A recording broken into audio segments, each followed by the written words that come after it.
and incredibly, we are perfectly on schedule for the music of Bennie Moten, and this is very exciting for me. I haven't done a large band set here in the past, so it was a fun and time-consuming effort to put all these charts together. And we're going to play a bunch of music from Bennie Moten's early, and I guess you would call it early-mid recording career, from 1922 through 27 or so. So Bennie Moten was born in Kansas City in 1893, and he was a pianist and a band leader, and he was a very important figure in the evolution of Kansas City jazz, which of course had such a huge influence on not only 1920s jazz, but also later on the swing era and on bebop. So a lot of subsequent eras in jazz history had their roots in the Kansas City style and the Kansas City groove, which is very swinging even at these early stages and full of great stomp and power. So we're excited to present this music. Bennie Moten got his recording break with OK Records in 1922, I believe, under the auspices of a guy named Winston Holmes. This guy was an interesting Kansas City entrepreneur. He was a professional boxer, and after his boxing career was over, he moved to music promotion and was instrumental in the career of the Bennie Moten Orchestra, because he was the one who hooked them up with OK Records, and they went up to Chicago to record their first session with backing some blues singers. And those records are very awesome, and I encourage you to check them out. We're not going to play any of those today, but maybe in a future year. But at any rate, this guy went on to found Merit Records, which was a really early black-owned record label in Kansas City. And they're all very rare, I think. Anyhow, so after OK, those blues recordings in Chicago, Moten made recordings for OK in St. Louis and Kansas City, and then got a contract with Victor in Chicago under the directorship of Ralph Peer, who toured the country finding great musicians, recording tons of amazing American folk music and jazz as well. So the Moten Orchestra started out, his first band was called the Benny, Bailey, and Dude. And it was a trio with a singer and a drummer. The drummer was Dude. And and they were very popular in Kansas City and played at dances and things. And there's a good story that he tells about how when they started out, they just got this gig and they didn't really only knew a few songs, but the dance hall was totally rammed, so they just had to keep playing the same songs over and over. Anyway, they expanded eventually to this instrumentation for their first session. So a smaller band, just two reeds, and no tuba yet, although Phil's already on stage, so you know there's going to be tuba later. Anyway, we're going to start with the 1924 version of Bennie Moten's famous hit, South, which of course in 1926 was recorded again for Victor and became one of their best-selling records for decades. I mean, it was even dubbed onto 45 and sold up into the 50s. But that version is not the version we're going to play. Of course, we're going to play the older and more obscure one, because why else would we do something well-known at Whitley Bay? This is the original recording of South, St. Louis in November 1924.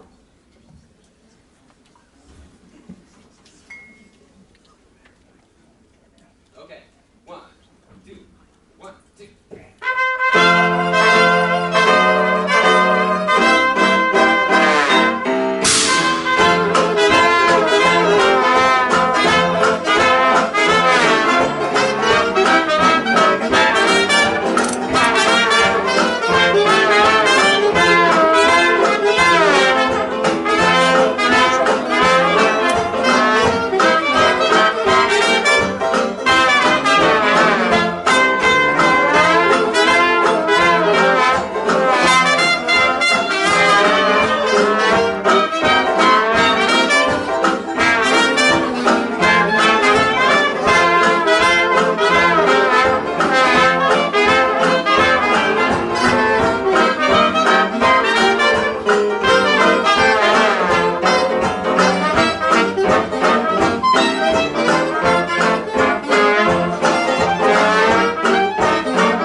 Thank you. We're going to carry on with another tune recorded, yes, on the same day in St. Louis.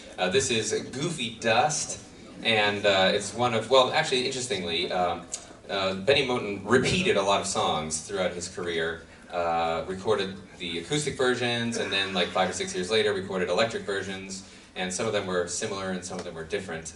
We'll get to one of the electric ones of those later. This was later called the new Goofy Dust Rag, but in the original it's just called Goofy Dust. And Colin Hancock informs me that Goofy Dust is actually a type of powder used in voodoo rituals. Ooh. So there you go.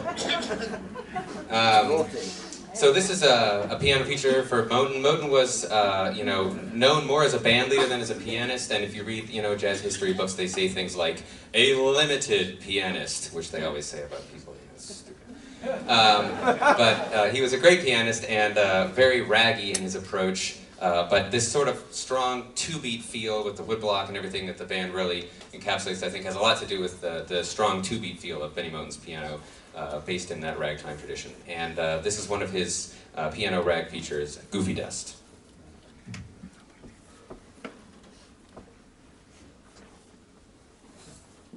One, two, 3.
A couple of sort of more sentimental tunes. Right, we're going to invite Andy to... Oh, well, Andy and Torstein are going to play together at the end, but they're going to switch off until then, so apologies for all the acrobatics. Another hand for Torstein Kubban on trumpet. Schumm is going to come and take over the Lamar Wright trumpet chair. One thing that's interesting about the Moten band, I think, is that they only had one cornet for a really long time, as many bands were expanding their brass and reed section. The Moten band just kept expanding the reed section. So it has a certain, particular sound as a result of having less brass. It's kind of cool. It's not interesting. And this is a tune which was recorded, let's see, in Kansas City, 1 year later, in May of 1925. And there's a number of these sort of gospel-influenced tunes, I guess. They have these, you know, a sentimental kind of trio, which I guess probably also comes from ragtime as well as church music, but it's a distinctive sound that starts to emerge here a couple of years into Bennie Moten's recording career and continues throughout the 20s. So this is a beautiful tune called Things Seem So Blue to Me. Oh yes, Phil has picked up his tuba, relieving my left hand of some effort.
Okay, thank you very much. We're going to carry on with the only vocal tune of the set. Spats is going to sing it for us. This is recorded also on the same day in Kansas City, May 14th, 1925. And it's a tune called She's Sweeter Than Sugar. And it has a vocal by a guy whose name I've neglected to write on my paper, but somebody here probably knows. At any rate, it's... Harry Falsetto. There we go. Yes, that's his name. It's very high. There we go. Thank you, Mark. It's very high, and Spats is going to do it in the original key because he's awesome. Spats Langham.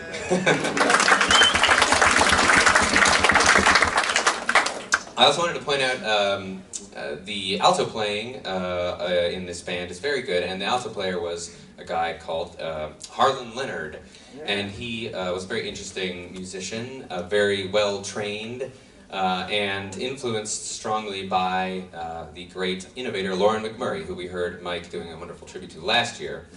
And McMurray was around Kansas City in the early 20s, and a lot of the style of alto playing that Harlan Leonard uses on these records is kind of derivative, or at least related to McMurray's style, including an amazing slap-tongue chorus behind the vocals, which David is going to play for us on this tune. So we hope you enjoy She's Sweeter Than Sugar. I'll just follow you. 2, 1, 2, 3.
It's such a treat to be here, of course. I mean, it goes without saying, everyone gets up here and says the same thing. But it's true. It really is unique in all the world, really, and a really special opportunity to be here once again with you all and to lead this band.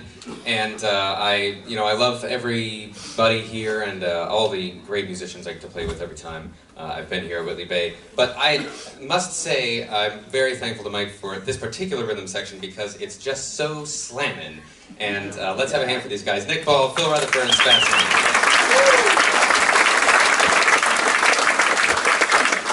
And a special thanks to Nick for just playing woodblock the whole freaking time, just like it should be. Oh, yeah. So, we're going to carry on with a song one more song from the same recording session.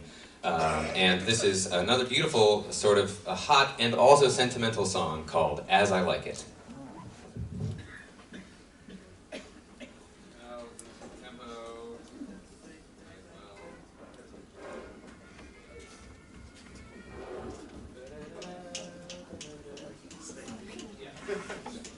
One, two, 1, 2, 3.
like it. And it's another hand for someone who we're very happy to have here for the first time, playing the role of the original trombonist Thaman Hayes, who also wrote the last two songs, Charlie Halloran on trombone.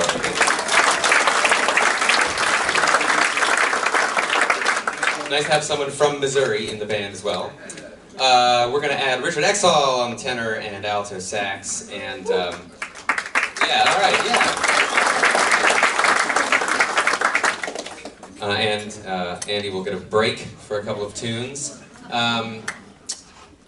The band at this point expanded, as you can see, with the addition of a third saxophone, and also went up to Chicago to make some records 1 year later in 1926.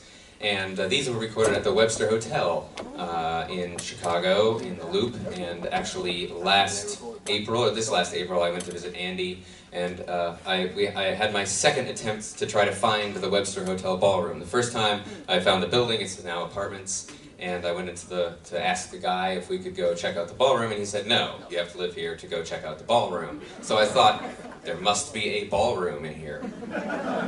And I can't go in it, and that's annoying. So whatever, the porter didn't let me in. Several years later, here we are in April, Andy and I went down to try again. Different porter. Okay, we explained. We're here, you know, we're jazz musicians, we're researching jazz history, we're gonna go check out this place where all these famous records are made. And the guy was like, sure, whatever you want to do. Okay, so where's the ballroom? He's like, there is no ballroom.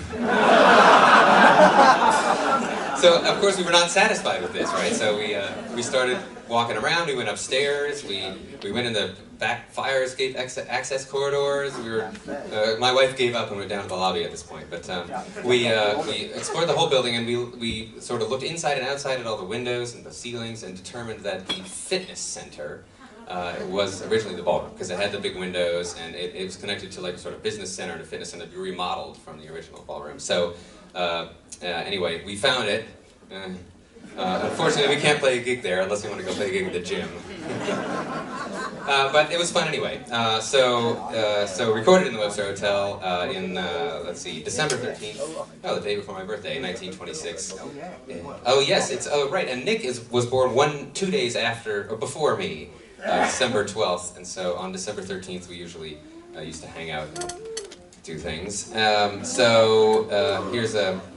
Here's a tune recorded on December 13th, the Thick Lip Stomp. All right.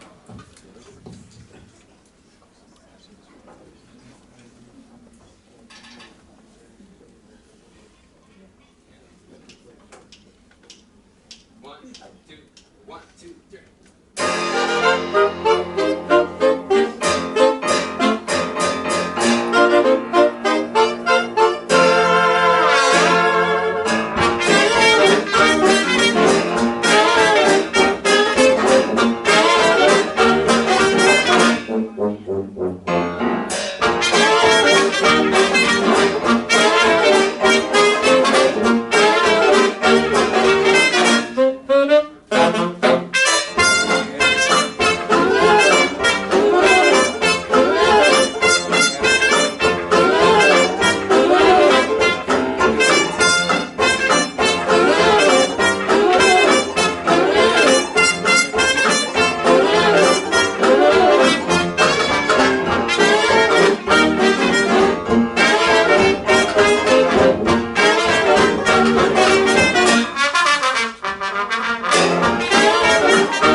Okay, we're gonna play a slow tune now. This is a really weird composition, apparently written by Bennie Moten, at least according to the record label. And it's called the Harmony Blues, and it indeed has a lot of harmony in it. It's not a blues, as many tunes called blues are not. This was recorded in the same session in the Webster Hotel, and it's it's sort of amazing from a sort of transcribing perspective. You know, the earlier records were acoustic records made in a horn to an acoustic horn, and again with conventional wisdom would tell us those are bad quality and hard to hear. But because everyone was playing their instruments like directly into the horn, it's actually pretty easy to hear all the notes and write out the charts. The ones recorded with early microphones I found to be a little more tricky, and this one was a little more tricky, but also it's just so weird that there are these moments where I'm like, it can't possibly be what it really is, but it was. So anyway, the Harmony Blues. I don't think I have anything else to say on this. All right, hope you enjoy.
Around again. How about that great trumpet solo from Torstein Kubban? Dan is going to come back and we're going to play a composition of Jelly Roll Morton. This was recorded, the next day. All right. And this is called Midnight Mama.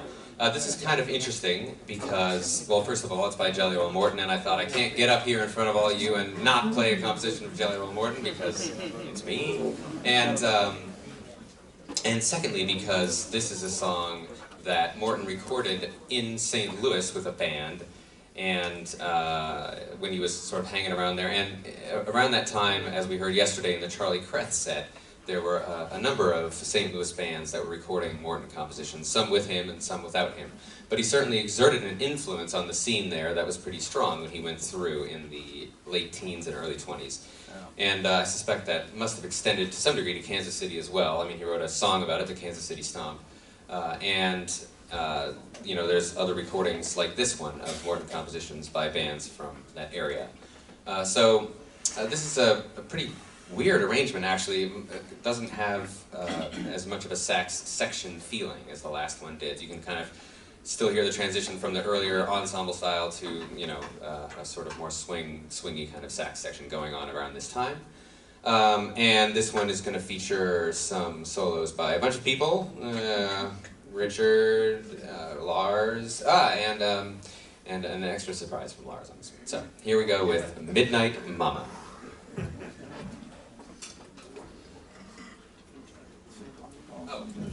I would also mention, you might know this as the Tomcat Blues, which is what Morton called it on his record, and also the second part of it is, of course, the famous New Orleans tune, Wine and Boy Blues, which Morton said he wrote, but you know, it was probably a common New Orleans theme. So there's a lot of layers of composition. Midnight Mama.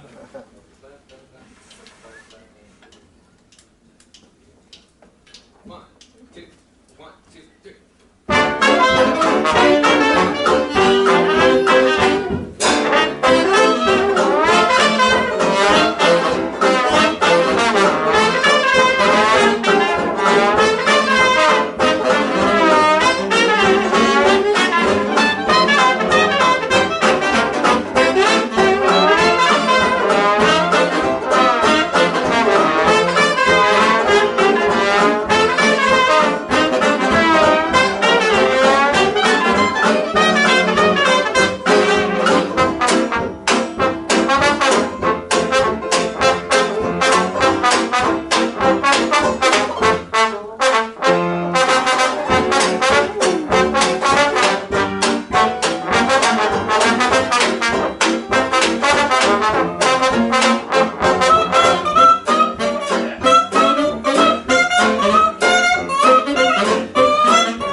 You guys are going to move down once more. In the meantime, let's appreciate that incredible mouthpiece solo by Lars Frank.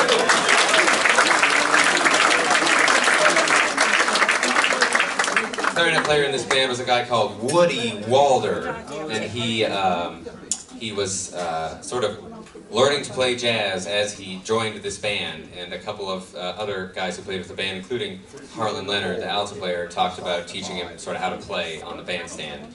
And he played tenor and clarinet, and often used this mouthpiece trick, which is pretty fun.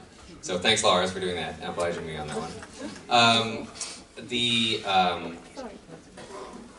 The band sort of later made a strong transition towards the swing era, as we probably all know, of course, and became the Count Basie Orchestra upon the death of Bennie Moten. That's sort of later than the purview of our set today. But I was reading a great book called Going to Kansas City. Maybe some of you know this book. It's a bunch of interviews with Kansas City jazz musicians that are compiled into, like, themes, and there's a whole section of those. And some of the guys talked about when they went to New York, and everybody in New York just said, like, we can't figure out what's going on with these guys' swing. They swing in a way, that we've never heard before. These guys from out west, they called it. Funny for me to think of Kansas City as being out west. But specifically, there was somebody who said, this guy named Woody Walder showed up in New York, and nobody had ever heard anything like that before. Not that it was like particularly brilliant, but it was just weird. And I think that the sort of shock effect of this particular type of swing and groove was really influential when the Moten band went up north. We're going to play two more tunes for you, and then we can all go eat. And this is a nice blues called the New Tulsa Blues. And now this is one of those songs that Moten recorded like in 22 or 23, and then again later, in this case in 1927. The arrangement's not particularly different, but as you've noticed, we've now added a second trumpet, filling out the band a little bit more here, and this particular arrangement, the new arrangement of the New Tulsa Blues, brings the second trumpet in for some cool effects. So, here we go. Recorded in Chicago again in 1927, June, the New Tulsa Blues.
Thank you very much, everyone. It's been a pleasure to present this music to you today. Some great early sides by Bennie Moten, and we're going to finish off with a hot stomp called Pass Out Lightly, which is what we're all going to do if we don't eat, so fortunately, time for dinner now. I know, again, you know, we incessantly introduce everyone, but I just want to appreciate everyone in this band for their great efforts playing this great music. Thanks, guys, for doing a wonderful job. On reeds, we have David Horniblow, Lars Frank, and Richard Exall. On brass, Andy Schumm, Torstein Kubban, and Charlie Halloran. And on rhythm section, Exall, Rutherford, Spats Langham. Thank you very much. And we'll see you this evening for more great music. Thank you.